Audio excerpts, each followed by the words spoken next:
Masu kallon mu assalamu alaikum, barkanmu da yammaci, sannunmu da kasancewa da gidan talabijin na Nta Kano. Ga cikakkun labaran tare da ni Rufaida Idris Gawuna. Rage raɗaɗin talauci da inganta rayuwar iyali na daga cikin manyan manufofin da gwamnatin jihar Kano ta sa gaba. Gwamna Abubakar Yusuf ne ya bayyana hakan a yayin da yake raba tallafin kuɗi na naira miliyan 260 ga mata 5,200 da suka fito daga lungu da saƙo na jihar.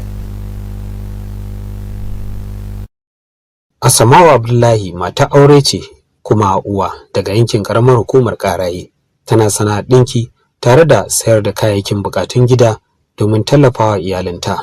Asamawu da sauran mata 5,199 sun amfana daga shirin tallafin mata na gwamnatin jihar Kano na wata-wata. Kowace daga cikinsu ta samu tallafin naira 50,000 domin bunƙasa sana'arta. Yanzu haka idan na koma kaga jali na zan karo abubuwan da nake saida waɗanda ba na siyo su da yawa zan siyo da yawa, kamar su kayan ɗinki da 'yan abubuwan da nake yi, ina yin man shafa, ina yin musileto, kaga zan ƙara jali a kai. Gwamna Abubakar Yusuf ya bayyana wannan shiri a matsayin wani mataki na bunƙasa tattalin arzikin iyalai musamman masu rauni. Ya sanar da cewa kaso mai yawa daga cikin kasafin kuɗin bana an ware shi ne domin bunƙasa tattalin arziki da kuma tallafawa al'umma. Ba za mu ja da baya ba, za mu ci gaba da shi mai ta yi har 2027 na wannan rukuni wanda Allah ya ara mana. Mataimakin shugaban kungiyar shugabannin ƙananan hukumi ta Najeriya reshen jihar Kano, Jamilu Danbatta, ya baiwa gwamnan tabbacin haɗin kan shugabannin ƙananan hukumomi wajen cimma burinsa na ci gaban jihar Kano. Abdullahi Mustapha, labaran NTA. Hukumar shige da fice ta ƙasa ta shirya taron horar da masu horarwa da nufin inganta tsarin aiki tare da magance kalubalen da ke da alaka da shige da fice da lura da tsaron iyakokin ƙasa. Bitar da aka gudanar a Kano ta tattara manya-manyan jami'ai da malamai daga shiyoyi daban-daban na rundunar don ƙara wayar musu da kai kan sabbin dabarun aiki da inganta tsaron ƙasar nan. Awal Salisu na da ci gaban rahoton. Taron horar da masu horarwar na hukumar shige da fice ta ƙasa na da nufin ƙara ɗaura ɗamara a fannin kula da hanyoyin shige da fice na zamani da tsaron iyakoki, da taken sababbin hanyoyi a fannin shige da fice na zamani da kula da iyakoki. Taron ya tattaro manyan jami'ai da malamai don ƙara fahimtar sauye-sauyen da ke faruwa a harkar shige da fice, tsaron iyakoki ta hanyar fasahohi da haɗin gwiwar ƙasashen duniya. Ƙara sanar da ma'aikatanmu akan abin da suka sani already game da yadda lokaci ya canza da rashin tsaro da kaza da kaza. Wannan bita za ta taimaka musu, za su fahimci abubuwa da dama da za su taimaka musu kare kansu tukuna kafin jama'ar da ya kamata kuma su kula da su. An gabatar da bitoci ga mahalarta don samun kwarewa da inganta tsarin aiki a sassan hukumar a faɗin ƙasar nan.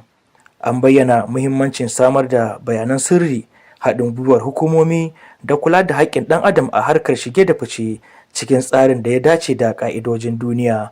Awwal Salisu, labaran NTA.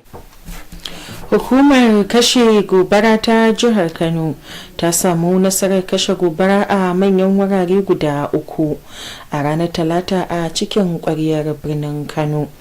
Na farko ta faru da karfe 9 saura kwata a gidan mai da ke kan titin Gwarzo, karamar hukumar Kabo, a yayin da tankan mai ta kama da wuta a lokacin da ake zuba mai.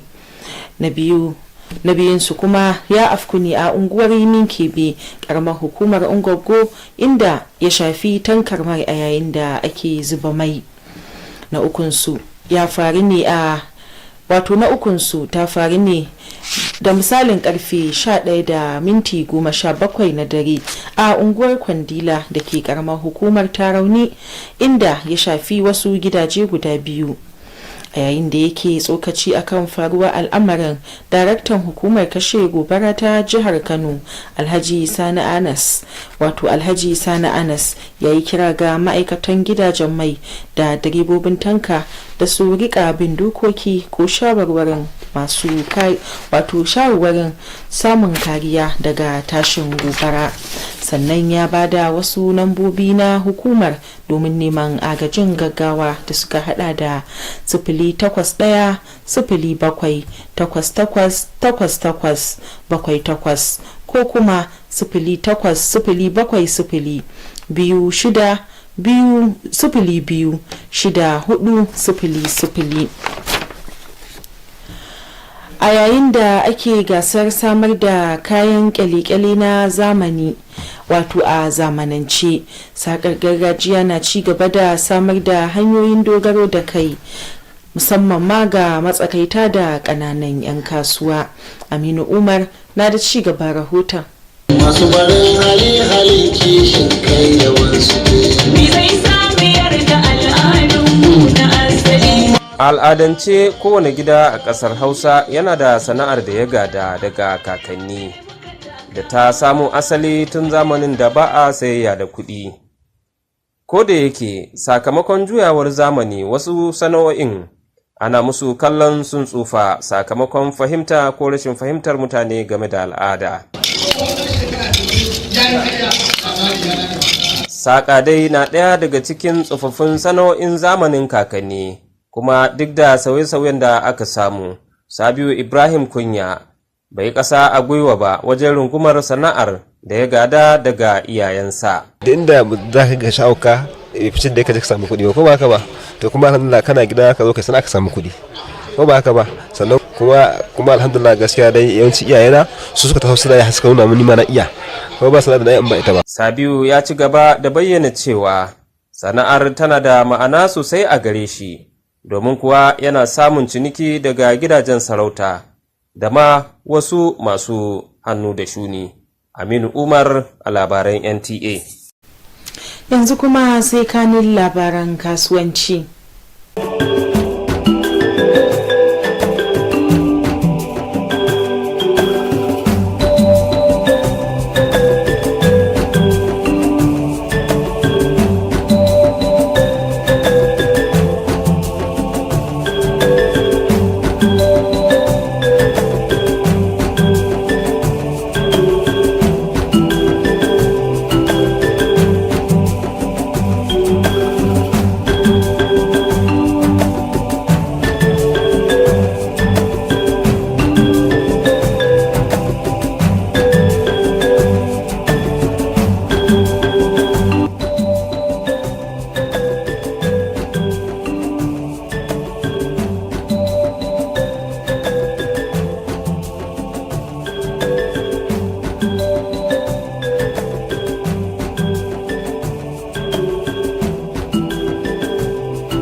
Bara mu je hutun takaitaccen lokaci, idan mun dawo labaran namu zai dora.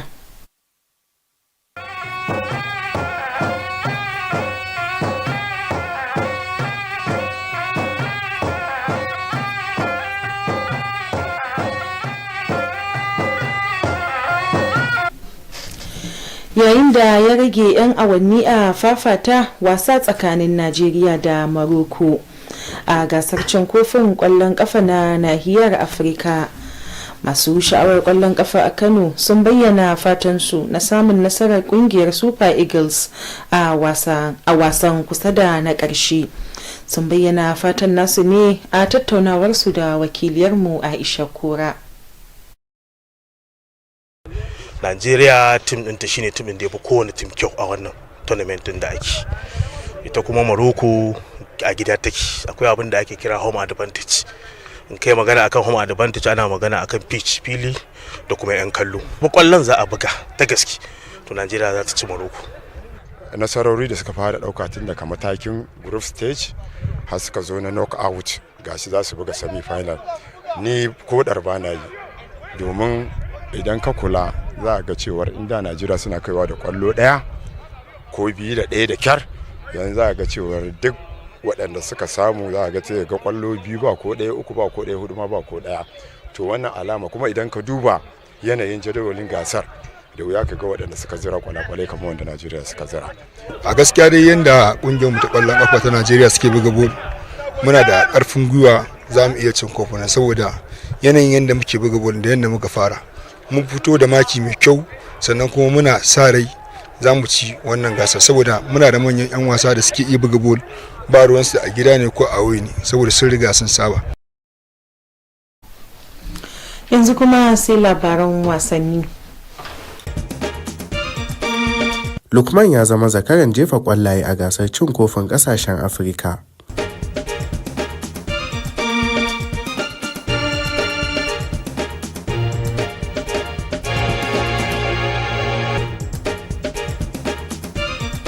Yau aka shiga zagaye na biyu na gasar Firimiya ta ƙasa.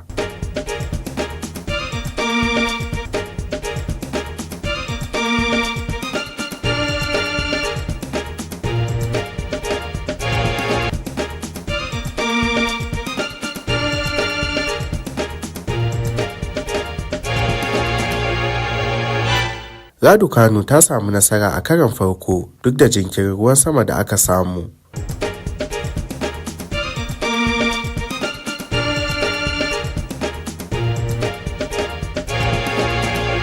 Dan wasan Ingila Sol ya shirya komawa kungiyar Welsh Fire.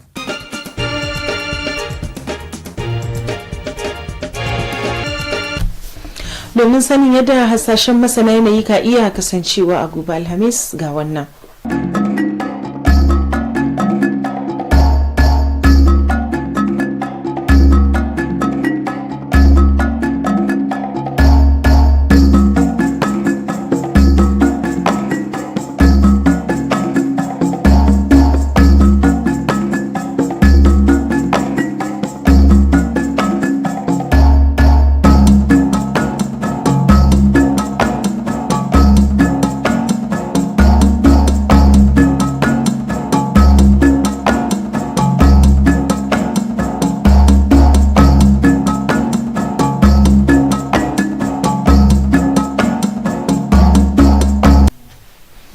Kafin mu yi sallama, takaitacciyar shawarar masana ta yau na cewa ana shawartar jama'a da shan wadataccen ruwa, lura da fatar jikinsu, sanya kaya masu ɗumi, kare kai da shiga ƙura a lokacin sanyin hunturu.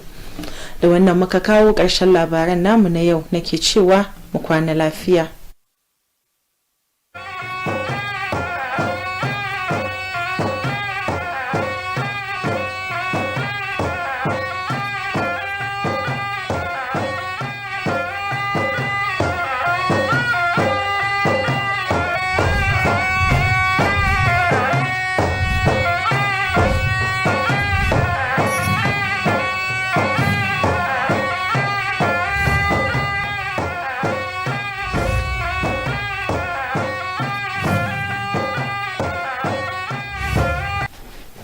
Thank you for joining us on Nta Kano News. I am Amin Umar.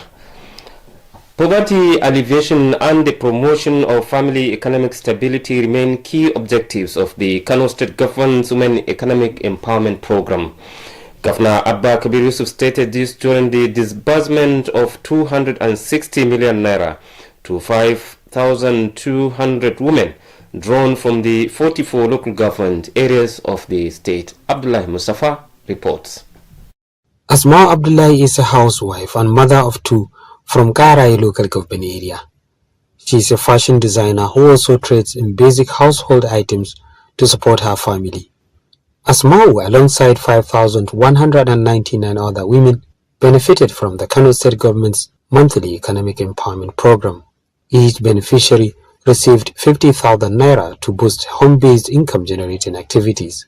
This will enable me to acquire larger quantities of stock rather than purchasing items in small amounts, as I currently do. Items such as sewing materials and ingredients for pomade and cold balms that I produce at home. Governor Bakabir Yusuf described the initiative as a strategic step towards promoting economic stability among vulnerable families. He further disclosed that a significant portion of the 2026 capital budget has been allocated to the economic and social sectors. Kano State Vice Chairman of the Association of Local Governments of Nigeria, Algon, Jamilu Dambata, assured the governor of the full support of council chairmen in achieving the state's development agenda. In Kano, Abdullahi Mustafa, NTA News.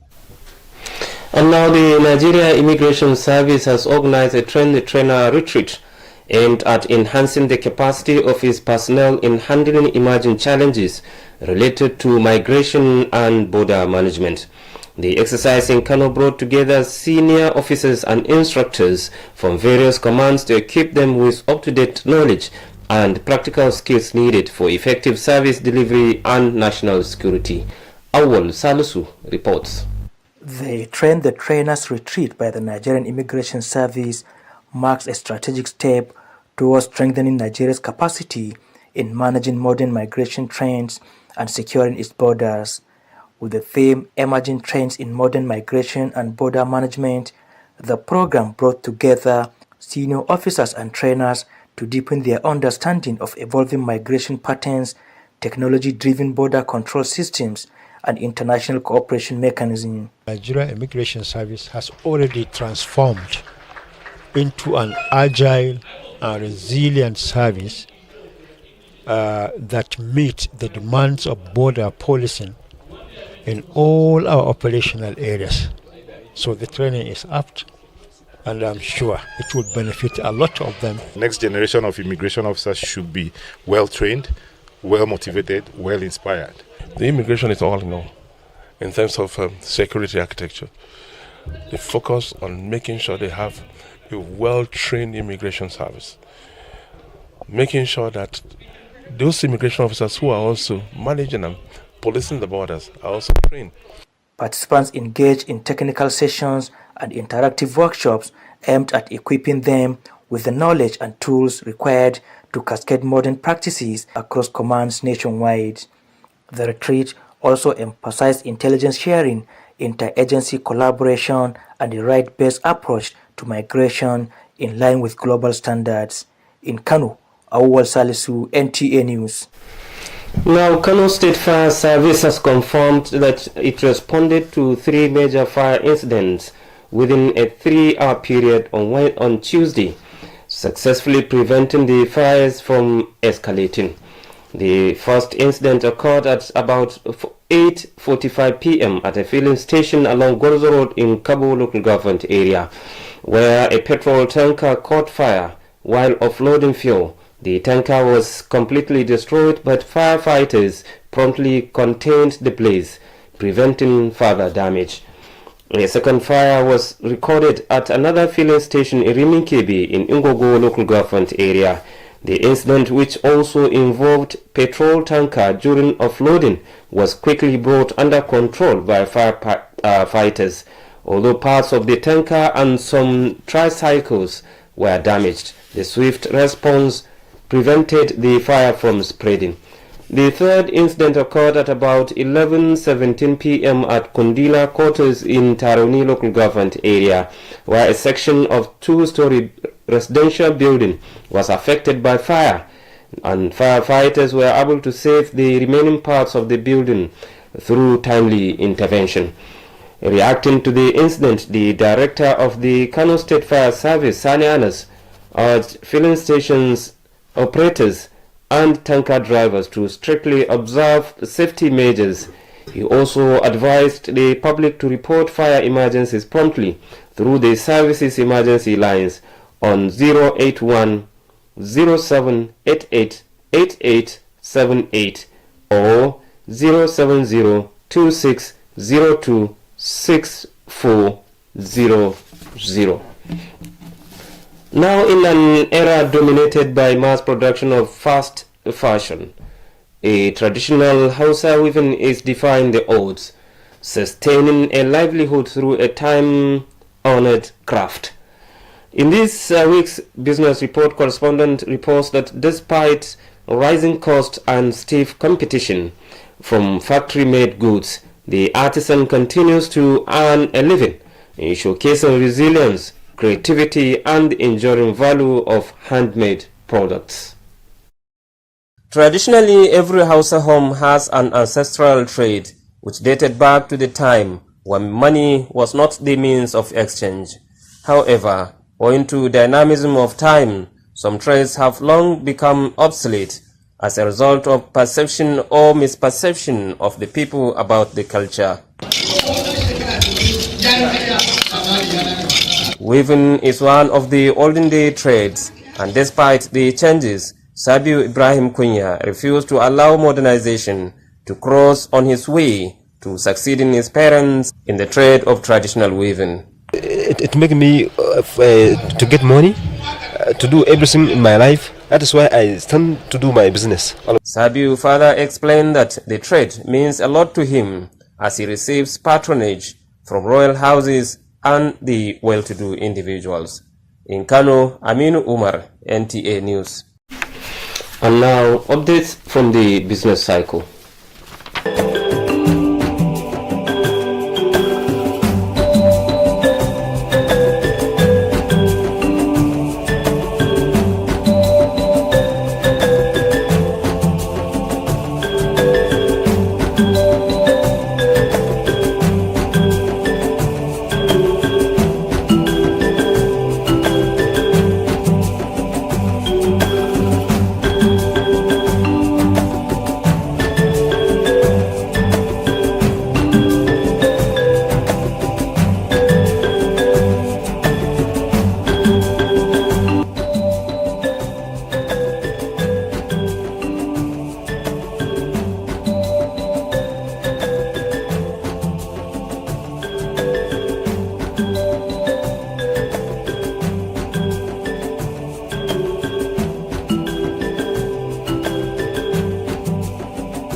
You are watching the news on Nta Kano, and there will be more reports after this time out.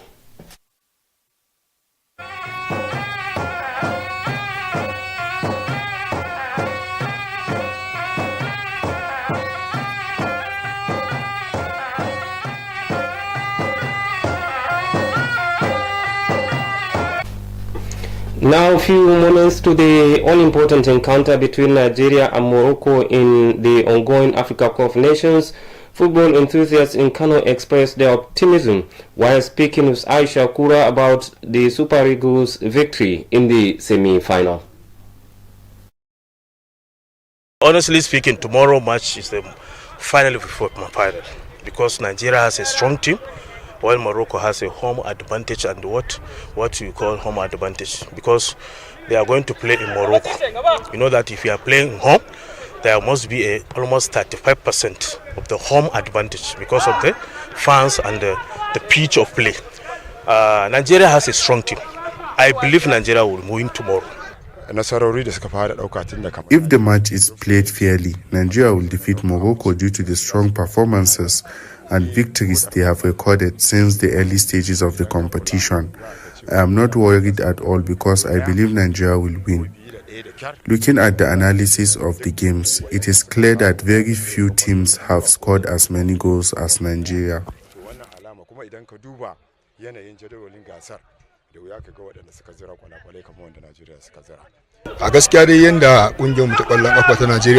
Honestly, judging by the way our Nigerian players started, we are confident that we can win this match because of how well we played from the beginning.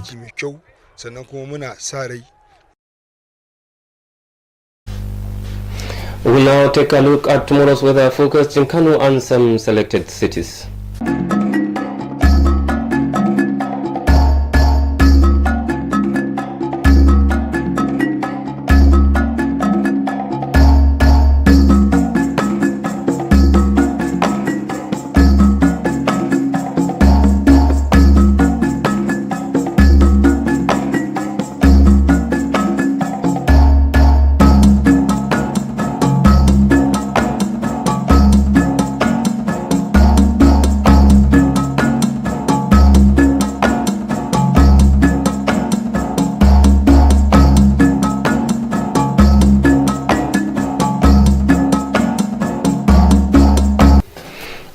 experts' advice for today says during the Harmattan, it is advised to stay hydrated and also moisturize your skin and wear warm clothing, and as well avoid dust exposure.